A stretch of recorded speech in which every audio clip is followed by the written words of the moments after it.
Before I got my coaches, I never ate a pre-workout meal. I never even heard of a pre-workout meal. I'm sure a lot of you haven't heard of a pre-workout meal either. And knowing is half the battle. G.I. Joe. All right, so the pre-workout meal is the single most important meal of the day, in my opinion.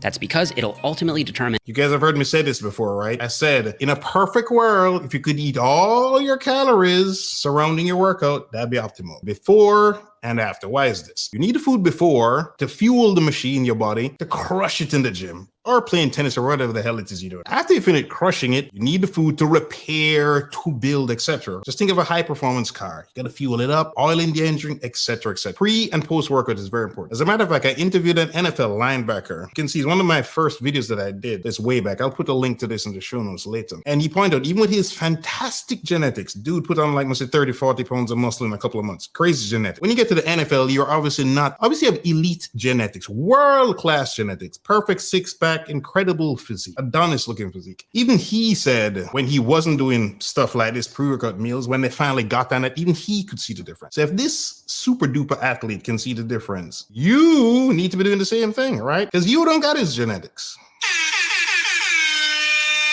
So if he's doing it, who are you to not be doing it? And how effective your training is, which ultimately drives muscle growth. And there are two main purposes of the pre-workout meal. The first is to fuel the workout, primarily via carbohydrate, and the second is to provide an anabolic environment during training, primarily via protein.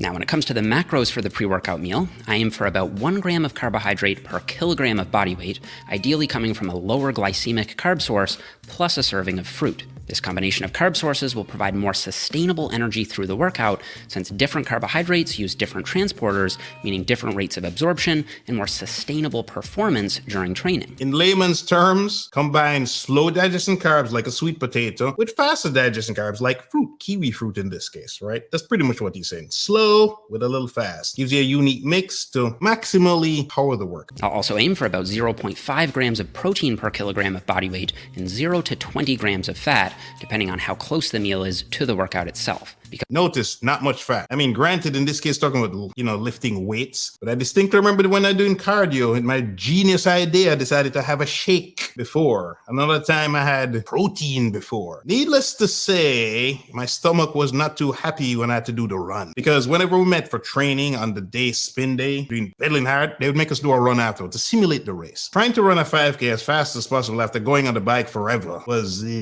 protein and high intensity does not go well together.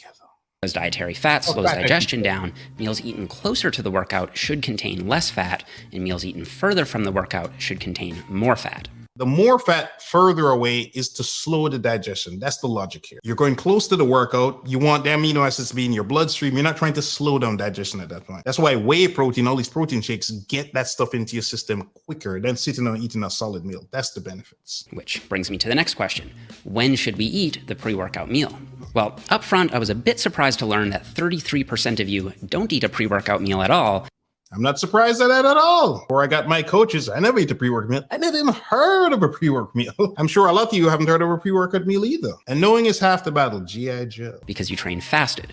And that's okay, and I'll have some advice for you guys here in a minute. First, for the other 67%, eating 1 to 1.5 hours before training is usually ideal, because if you eat the pre-workout meal too close to training, the food might still be digesting, and that can cause you to feel lethargic or bloated. On the other hand, if you... So this is a case-by-case basis, because I've had it before where, by the time I ate, it was like 30, 40 minutes later, whatever, the meal was just light. And depending on the workout, I'm not going to eat 30 minutes before leg day. That's not going to... 30 minutes before back and biceps day, 40 minutes, yeah, that could work. Chest, no, because I got to lay it on my back, then that feels kind of weird to me. But if I got to stand doing curls or sit doing, lat pull downs, I can do that. But if I'm going to deadlift that day, again, you don't want 30 or 40 minutes.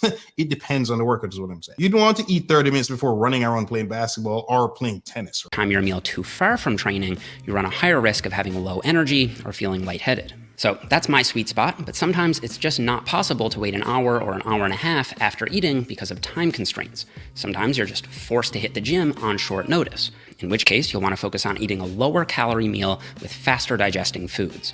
And by the same token, if you know you're A good example of that, protein shake, whey protein shake. I got that tip from a coach of mine. You know, between sessions, if you had a client finishing and you knew you had a window before his workout, say you had a client that's going to finish at 5, at around 4:45, 4:30, he would just have a shake during the session. So when he finished with the client, he would just go straight to his workout. going to train more than 1 to 1.5 hours after eating, you want to have a higher calorie meal and prioritize foods that digest more slowly. Okay, so let's start with a pre-workout meal example based on a 175-pound, roughly 80-kilo male who plans to train in about an hour to an hour and a half. Based on his body weight and the macro targets that we laid out, he'll want about 80 grams of carbs, 40 grams of protein, and 10 to 15 grams of fat. Note how big that protein number is, because I know a lot of you guys don't remotely come close to eating 1 gram per pound of body weight. For those of you who actually track, you're probably like, 80 grams, 60 grams, 100, 120, and you don't weigh 80 pounds. So for this meal, we're making a good old bowl of protein oatmeal. So basically cook 80 grams of oats and mix in 1 scoop of protein powder. I use PE Science Select Protein, which is a blend of casein and whey, and it mixes really well with oats. Now, full disclosure, I am sponsored by them, and shout out to my girlfriend Stephanie for the cake pop flavor idea. Top the oats with a sliced banana, half a tablespoon of peanut butter, and a pinch of cinnamon, which may help keep blood glucose levels more stable into the workout, and a sprinkle. And if you do the cinnamon, it has to be Ceylon cinnamon. That's Ceylon. Regular cinnamon doesn't have this effect he's talking about. Of sea salt, especially if you sweat a lot during training. And you can see the full calorie and macro breakdown of the meal here, which, of course, you can tweak to fit your body weight and total daily calories. Oh, and if you wanted to make this meal vegan, you could just easily swap out the whey casein blend for a vegan protein like a pea and brown rice blend. If it doesn't give the right consistency in the oats, you could just drink it separately as a shake. Next, let's look at a pre-workout meal for a 120-pound or 55-kilo female who will be training a bit later, so in roughly 2 hours. Again, based on her body weight, she'll want about 27 grams of protein, 55 grams of carbs, and 10 to 15 grams of fat. And because this meal is being eaten 2 hours before training, it'd be smart to have a bit more fat than usual and a bit more fiber than usual to slow down digestion and ensure nutrients are still available for fuel into the workout. So for this meal, we're doing... So some of you, when you do your workouts and you talk about being tired, you think you get this, you got that, blah, blah, blah, your energy. This is why your ass don't got no energy, right? Because when the name eat a pre-workout meal, how you expect you have energy if you don't eat food? Tell me, how you can eat 1,000 calories a day, 800 calories a day, 1,200 calories a day, and you want to work out 1, 2, 3, 4, 5, 6 times a week. Some of even a workout twice a day, burning the candle on both ends in that case. And this is why when you're tired or you can't build no muscle, still curling the same amount you were curling 6 months ago. Your bench press can't increase. You're trying to lose weight, you can't lose weight. Trying to fit in those pants, you can't fit in those pants. This is why. It's all about the food, 4 ounces of salmon, a medium-sized sweet potato, a mixed green salad with some light goat cheese, plus some apple slices with cinnamon. And here you can see the full calorie and macro breakdown for this meal. As a third example, let's... Notice these meals are delicious looking, right? The man is not eating like him in prison or something. These are nice tasting meals. You can swap things out, but you can't swap things out if you're not tracking it, because otherwise you're just guessing. This man got a food scale. You saw the food scale, I hope. You need a scale. You need a food scale. Sitting there measuring stuff, that can take you forever. Buy a food scale. I think I recommend one in my show notes. No, actually I don't. I gotta add that. Make a mental note. Consider someone who's in a rush and needs to train within the next 20 to 30 minutes and hasn't eaten for hours. They should definitely eat something, but if they have a big meal, they might feel bloated or sluggish. So in this case, I'd recommend something light and quick, like a whey protein shake and a banana. Hey, I think he copied me. These nutrients need to be absorbed quickly, so we don't want much fat or fiber, and here you can see the full macro breakdown for this quick snack on the fly. All right, but what if you're one of the 33% who trains fasted? Well, let's remember the 2 reasons why pre-workout nutrition matters in the first place: to fuel training performance and to create an anabolic environment. When it comes to fueling the workout, yes, generally speaking, having at least some amount of carbohydrate before training will benefit performance. However, I know from my coaching experience that some people simply will perform better when they train on an empty stomach. That's usually because they train very early in the morning and either don't have the appetite or feel sick and nauseous if they eat right away. This isn't a deal breaker. World record-holding powerlifter Russell Orhii trained fasted for years, and while I think he's recently switched away from that, he was still able to reach truly elite-level strength and size without a pre-workout meal.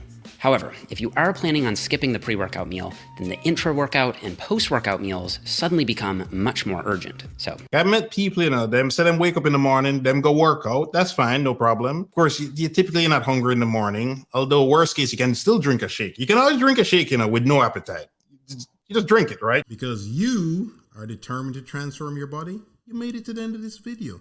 To get more tips about how to look great and feel even better, check out one of these videos you see on the screen. I'm sure you'll enjoy them. So later's my massive. Me I go long now. For those who don't speak Jamaican patois, that's goodbye, my people.